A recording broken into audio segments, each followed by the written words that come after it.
Love is a confusing thing. It can be as painful as it is delightful. It drives us as much as it ruins us, but all of us, in our different ways and to our different extents, want to be loved. In this day and age more than ever, it feels like making a real and meaningful connection with someone is hard. Now, imagine trying to make that connection on the one night of the year that you're allowed to be physically intimate with someone else. Much like everybody else on film Twitter and general online movie discussions, I found myself fascinated with the film One Night Only from the second I saw the first trailer. I mean, that setup, one of the craziest things I've heard in a trailer in quite some time. But, of course, the closer and closer we got to the release of this movie, the more I wondered, could it actually be good? Well, I took the gamble and saw the AMC Screen Unseen last night and got lucky enough to see this movie a tad bit early. So, what's going on with the intimacy purge? Is it good? Let's talk about it. One Night Only, directed by Will Gluck, follows Owen and Allie, two lonely hearts who run into each other on the one night a year single people are allowed to do the deed. Aside from the absurd premise, or I guess tied into it, one other big talking point sprang from this movie. What is going on with the rom-com?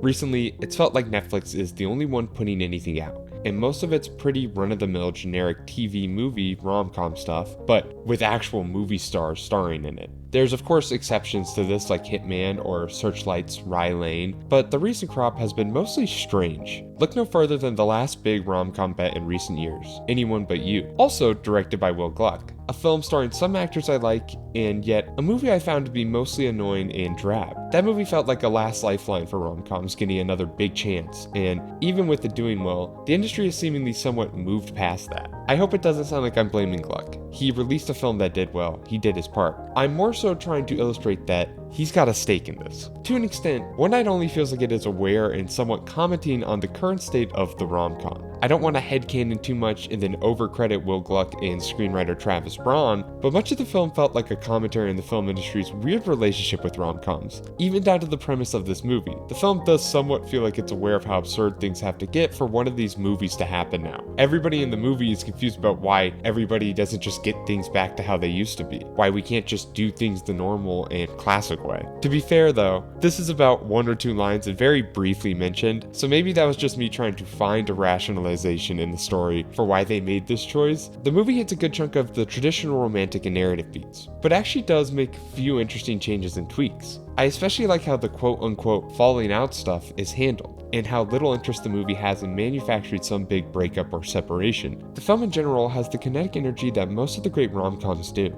The movie feels like it is constantly in motion. We're usually heading somewhere new or meeting someone new roughly every 15 to 20 minutes, which works and doesn't work. Like I said, it does give the movie this inherently magnetic and captivating energy that makes it easy to stay engaged for the hour and 40 minutes that the movie runs for. But the non-stop cycle of side characters and potential dates is fun, yet I found this movie to lack a consistent grounding basis for our main characters. Owen and Allie both have good friends or close family that we see, but for everything in the middle of the movie, they don't have many people to bounce off of other than each other or their dates, and I felt they really needed someone to call or meet at a bar to kind of play off of more, to get a feel for them and their mindset in a non-romantic setting essentially, which we mostly don't get for a large chunk of the movie. That said, I was pretty confident in my feelings and understanding of these characters because I think the performances and writing still work more than they don't. Starting with Owen, played by Callum Turner, it is definitely a bit touch and go there to start. For nearly the entire first act, he was pretty unbearable and just genuinely quite unfunny, to the point where I thought this whole thing might sink because one half of the dynamic just really wasn't going to work. But he does find his footing. He certainly doesn't have the ineffable charm one hopes for in a role like this, but he gets more of it as the movie goes on. He has a clear charm and appeal that he does actually tap into by the second and third act, and while he's no Billy Crystal or in even more recent years David Johnson or Glenn Powell, he's at least doing a serviceable job, and it works when Monica Barbaro is on the other side. I've been a pretty big fan of Barbaro since I first saw her in Top Gun Maverick, then was delightfully surprised with how terrific she was in A Complete Unknown. I'd argue she's actually the best performance in that movie. It should come as no surprise that she is once again not only great, but the best part of a project she's attached to. She's just so charming and captivating. I was pretty much instantly invested in her arc, partially because she has a better sounding board at first, but also because she nails the humor and initial disgust rest we get from her. Allie doesn't check all the boxes of a strong rom-com lead. We notably don't get enough time to see how work and life has made her feel tired and hopeless in love, but I think Barbaro is good enough that the implied subtext in her performance sold me on the character. She's also really funny, and like I said, really charming. Her desperate and mopey selflessness are captivating, so much so that all of my real interest or desire for the two to get together was from her. Most of the side performances are pretty good too. They mostly pop up just to crack a few jokes in their limited screen time, but I found most of them funny. That is a big thing. While I do have some writing problems, I did find the movie to be generally pretty funny. It hits a certain rhythm and narrative flow that it sticks with for most of the film. Our characters find someone who they might want to spend the night with, only then to, through some hijinks or unfortunate circumstances, find themselves back alone or with the other.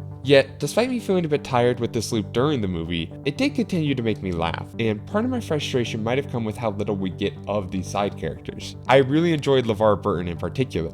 I'd also like to quickly mention the score. I thought the original score was pretty good. As far as I could tell, S.D. Heim had a big hand in that, and it makes sense that I would like it then, as I'm a pretty huge Heim guy. But I thought the licensed music was fine, if not a bit overbearing and too much at points. Most of the songs were at least catchy and easy, so it never became movie ruining. I really want to harp on what we lose when we don't get a better sense of these characters' worlds and the people around them in life. The movie opens with both Owen and Allie interacting with their world. They are both let down by their friends and partners before returning to who we can presume is their main emotional rock or good friend. But these people don't feel present enough. Not to compare this to the greatest rom-com ever, but When Harry Met Sally has them continue to interact with their close friend groups throughout the movie. We continue to get perspective on how they feel from people that aren't their romantic partners, or the other character.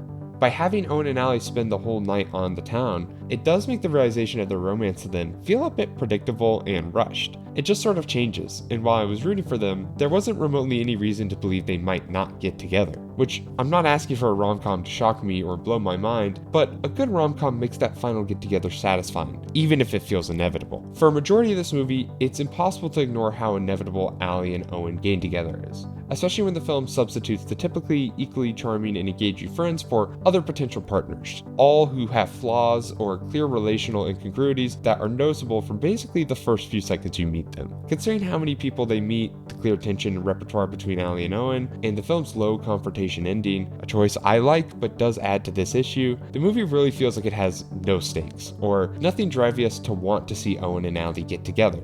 We don't see enough of why they want this. We get a bit of motivation for Owen, but it's incomplete. It needs someone like Allie to have her motivation and complete his. But Allie's is mostly just vaguely, I'd like to meet a nice guy. Seeing a failed relationship helps, and while I do find the commentary on the oddness and seeming slim chances that you can make a meaningful connection now, and how desperately we then hold on to what we believe might have been that, to be somewhat clever, the film's message on that did feel half-baked. I never really felt I understood what Allie wanted or what was missing in her world, as much as I tried or wanted to. The same goes for Owen, who has more openly discussed flaws and wants, but still, they come near the beginning, and the change he goes through doesn't seem real or necessary. This isn't movie ruining, but I think a properly done final moment could feel so rewarding, and I want to talk about why this one didn't fully win me over. The rom-com is in a weird place. Living in a country whose relationship to these things is becoming weirdly more Puritan, and in a film market that is more and more unstable, it's felt like this kind of movie has been stuck on streaming shelves, with studios presuming the general audiences aren't interested. Well, I think they are. Look no further than the financial success of Anyone But You, or the general buzz that comes from this movie's insane logline. People want rom-coms. I miss the rom-com. Audiences have shown they are desperate for this genre, and the comfort it brings to come back, even if it means seeing a movie about the one night of the year people can legally fornicate. That's about gonna do it for this one. So as always, thank you for watching. Please consider leaving a like and subscribing. Follow me on Letterboxd and Substack, and go see One Night Only when it comes out and let me know what you think.